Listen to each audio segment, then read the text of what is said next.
Mesdames, Messieurs, merci de suivre les programmes de ITV. 19h45, c'est parti pour la principale édition du soir. Dans l'actualité ce soir, présidentielle de 2024, l'étape des parrainages, les candidats à la candidature rivalisent d'ardeur. L'obtention des signatures, à quel prix? Selon des Sénégalais, certains font recours à des procédés peu recommandés.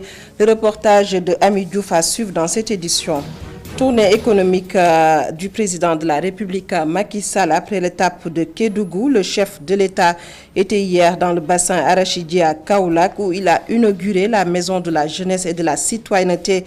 Ce joyau d'un coût de 800 millions de francs CFA, une première au Sénégal. L'objectif de la maison, assurer la formation des jeunes pour le développement de la région. Le chef de l'État à suivre dans cette édition. Et en fin d'édition, célébration aujourd'hui de la journée mondiale de la tolérance, respecter la liberté d'autrui en matière d'opinion. Le Sénégal est-il toujours ce pays cité en exemple? Élément de réponse à suivre tout à l'heure, le reportage de Khadija Ndat Diouf. Voilà pour les titres. Le développement, c'est juste après ceci.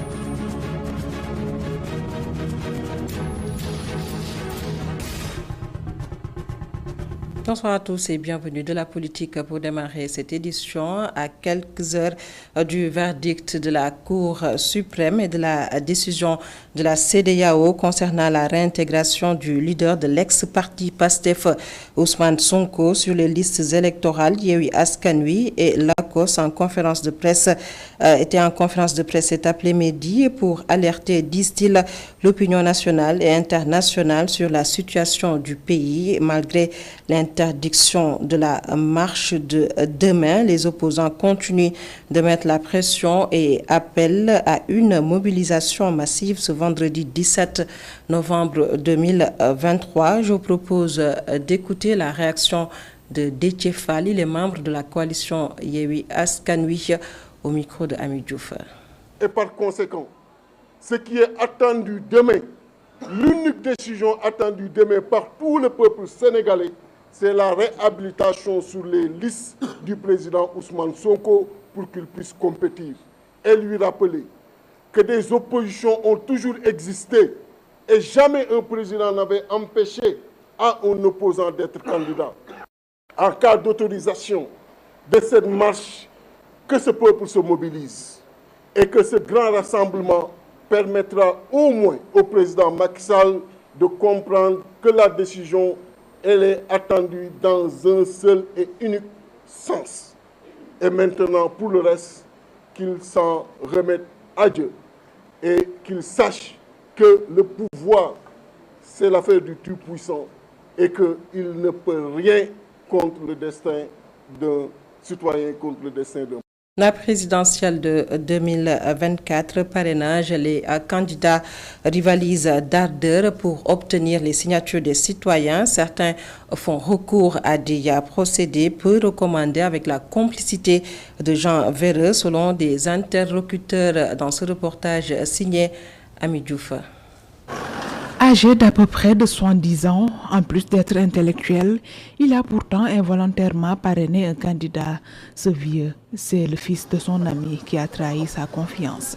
Voilà, il m'a expliqué qu'il a un monsieur qui finance des projets et autres là. Il a pris ma carte d'identité, il l'a photographié, après il l'a amené. Voilà. Le parrainage, ça signifie quoi? Je ne sais même pas. Peut-être qu'il a pris ma confiance, il n'y a pas de souci.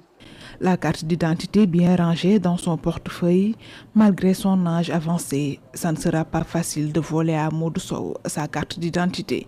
Pour le parrainage, je ne vais pas donner ma carte d'identité à quelqu'un. La carte est trop précieuse. Elle est pour moi.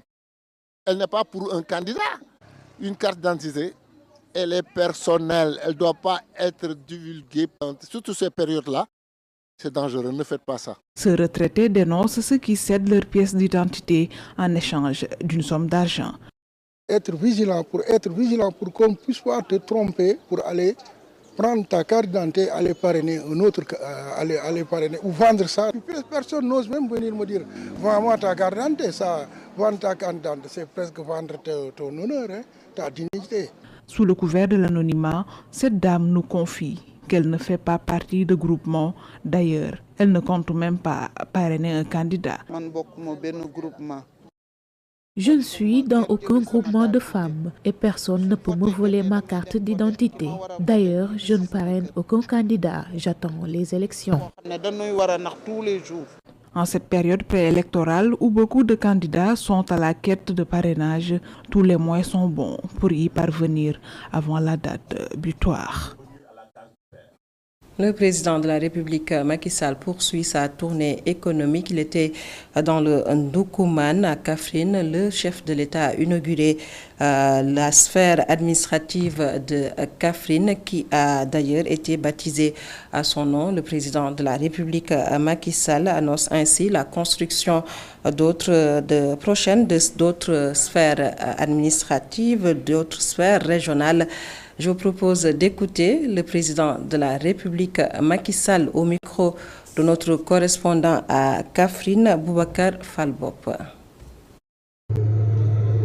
C'est avec beaucoup de plaisir que j'inaugure ici à Kaffrine la première sphère administrative. Une sphère administrative qu'on peut appeler un building administratif régional dans le concept que j'ai voulu donner à la modernisation de notre administration. L'État, on le sait, depuis plusieurs décennies, avait hérité de bâtiments coloniaux qui ont servi de gouvernance, de préfecture, et au début des indépendances, les bâtiments des serres, les centres d'expansion rurale, par moments ont beaucoup servi aux sous-préfectures. Le moment était venu de redonner à l'administration territoriale toute sa dignité pour que l'État, à travers ses délégués et ses représentants, mais également à travers les services déconcentrés de l'État, puisse travailler dans des conditions optimales. Avant l'étape de Kaffrine et après l'étape de Kédougou, le chef de l'État Macky Sall était hier dans le bassin arachidier à Kaolack. Le président de la République a inauguré la maison de la jeunesse et de la citoyenneté, une première au Sénégal. L'infrastructure doit assurer la formation des jeunes pour le développement de la région. Le président de la République, Macky Sall, que je vous propose de suivre au micro de Sékou Diallo. J'ai tenu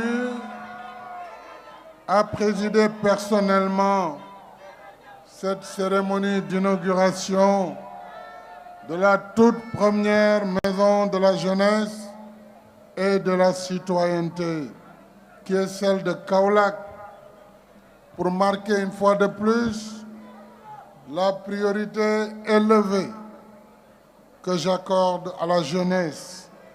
Une jeunesse intensément connectée, une jeunesse débordante d'énergie, de créativité et d'ambition.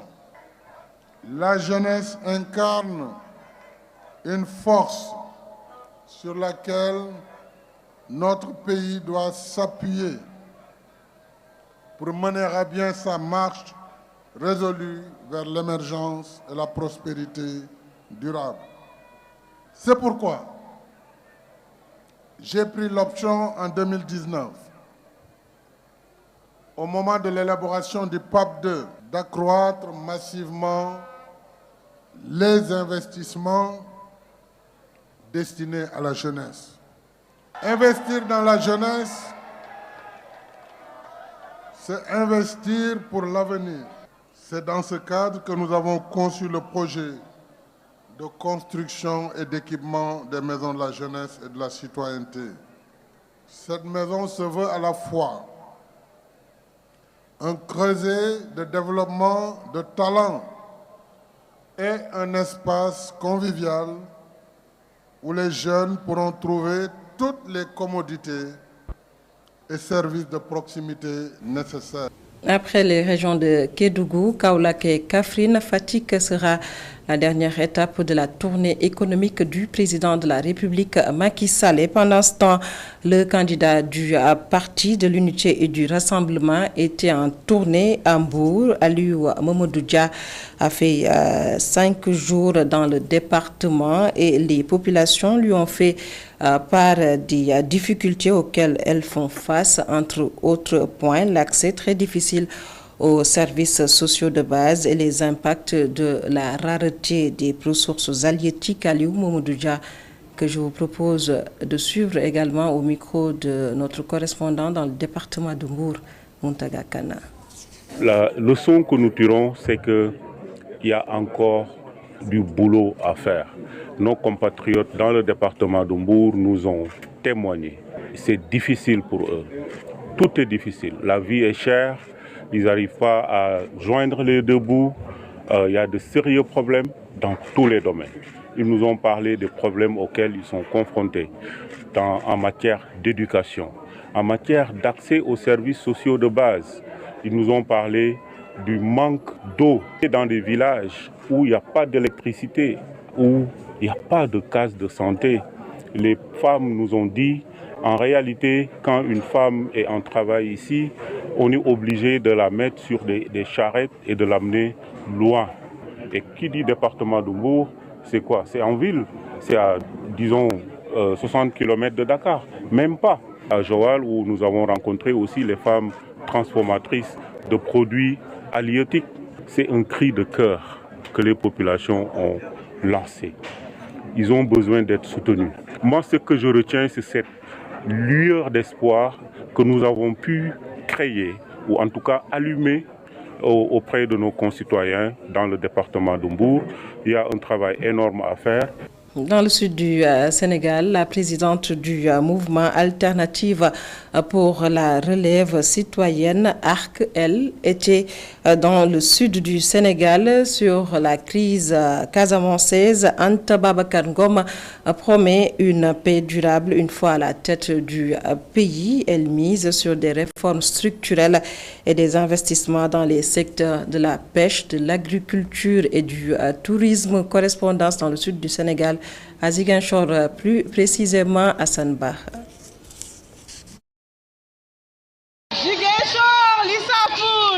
C'est devant des centaines de militants et sympathisants venus des 3 régions qu'Anta Babacar Ngom a décliné son programme pour la Casamance. Sur la question de la crise, elle compte mettre fin à cette situation de ni paix, ni guerre.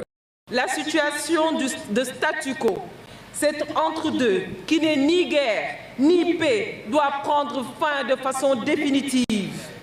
Elle ne fait qu'exacerber les souffrances des populations et entraver toute tentative de développement. Je salue ici le courage sans faille des mères et des femmes de la Casamance.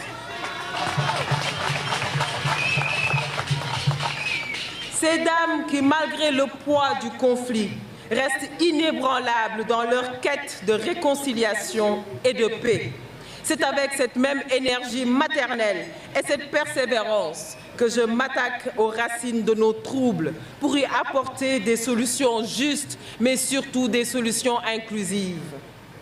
En me fixant pour priorité le retour d'une paix définitive, mon ambition pour la Casamance est de mettre en place rapidement les réformes structurelles et les investissements nécessaires dans le cadre d'un plan spécial de développement de la Casamance. Pour la candidate à l'élection présidentielle du 25 février 2024, ce processus sera soutenu par le désenclavement des régions du Sud, la modernisation des infrastructures et la promotion de l'agriculture. Une attention particulière, messieurs, dames, sera réservé au renforcement de l'offre sanitaire et éducationnelle pour garantir un mieux-être des populations. Grâce à cette pluviométrie abondante ici en Casamance, le réseau hydrographique dense et aux terres fertiles de la Casamance dispose de solides potentialités pour développer l'agriculture et développer l'élevage. Mon ambition est d'exploiter pleinement ce potentiel pour multiplier par 10 la production agricole d'ici 2029. Dans son programme pour la Casamance, la présidente du parti ARC compte aussi faire du tourisme le secteur clé de l'économie locale. Quand je serai élue, Inch'Allah, présidente de la République du Sénégal, je m'attellerai à mettre en avant les atouts touristiques considérables de la région, de ses rivages baignés de soleil et de sa diversité biologique et à son patrimoine culturel et artistique foisonnant. Anta Babacar Ngom compte aussi doter des 3 régions d'installations hôtelières qui répondent aux exigences internationales. Elle annonce d'autres investissements qui seront réalisés dans des secteurs comme la pêche, l'industrie et le transport. Hassan Ba, direction le nord du Sénégal, à Saint-Louis. Sur place, on s'intéresse à la souveraineté alimentaire avec le projet de développement de la chaîne de valeur riz qui veut contribuer efficacement à ce programme en partenariat avec Africa Rice. Le projet veut ainsi mettre à la disposition des multiplicateurs de semences 75 tonnes de pré-base. Je vous propose de suivre Momar Alisnia, notre correspondant sur place. Dans le but d'atteindre la souveraineté alimentaire, le projet de développement de la chaîne de valeur riz en partenariat avec Africa Rice a procédé au renforcement de capacité de 31 producteurs de semences issus de 9 régions du Sénégal. Nous espérons que l'impact se fera sentir après une semaine de formation intense, surtout pour les familiariser, en tout cas renforcer leur capacité sur la gestion intégrée de la production de semences, qui est très différente de la gestion intégrée du paddy, du riz que les transformateurs transforment en riz blanc. Donc la filière semence est tellement particulière, ça demande beaucoup d'exigences, donc de qualité, d'assurance qualité pour pouvoir produire des semences qui peuvent donner le meilleur de leur potentiel. Une session de formation bien appréciée par les bénéficiaires. En venant, on avait une base, mais pas très solide. Mais aujourd'hui, on a plus ou moins cerné les principes fondamentaux de la production de semences. Or, la semence est un élément clé dans la production de riz. Parce que sans semences de bonne qualité, on ne peut pas faire une bonne production. Or, ici, on nous a formés non seulement à produire de la semence, mais à respecter les normes de production de la semence. Dans le cadre de la convention liant le projet de développement de la chaîne de valeur riz et Africa Rice, cette dernière va mettre à la disposition du dit projet 75 tonnes de semences de pré-base. Africa Rice va permettre au Sénégal que les semences soient autosuffisantes, c'est-à-dire si on produit 75 tonnes qu'on essaie de mettre à la disposition des producteurs, si ces 75 tonnes de semences pré-base sont multipliées comme il se doit, on va atteindre une quantité suffisante de semences certifiées qui sera capable de couvrir toutes les superficies qui peuvent être emblavées au Sénégal. Le projet de développement de la chaîne de valeur riz est financé par la Banque islamique de développement et placé sous la tutelle du ministère de l'Agriculture, de l'Équipement rural et de la souveraineté alimentaire.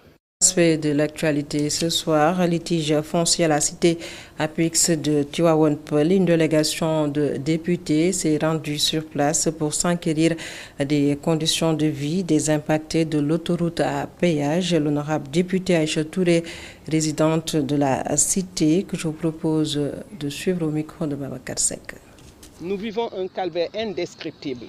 Il y a tierces personnes qui viennent avec des baux. Ils ont des titres de propriété qui leur donnent les espaces qui n'étaient pas ou qui ne sont pas jusqu'à présent destinés à l'habitation. Et ce qui est vraiment, vraiment déplorable. Et ces gens, ils viennent avec des baux, alors que même ceux qui ont été déplacés, parce qu'on rappelle que cette cité-là, ça a été fait pour les impactés de l'autoroute à péage. Ces habitants, ces Sénégalais, jusqu'à présent, une bonne partie encore de ces habitants n'ont pas reçu leur titre de propriété. Comment se fait-il que tierces personnes, ils reçoivent des baux et viennent s'imposer pour occuper les lieux? Et c'est vraiment déplorable et c'est triste de voir une cité comme la cité Apix. Je pense qu'aujourd'hui, ce que devrait faire le régime, c'est d'essayer de reproduire la cité un peu partout au Sénégal pour lutter contre les inondations. mais également pour un cadre de vie adéquat pour les populations. Mais on le voit à l'étranger, mais pourquoi pas au Sénégal? Et maintenant que ça a été fait, les populations sont là, ils vivent en paix, maintenant ils viennent. Non, vous ne méritez pas ça.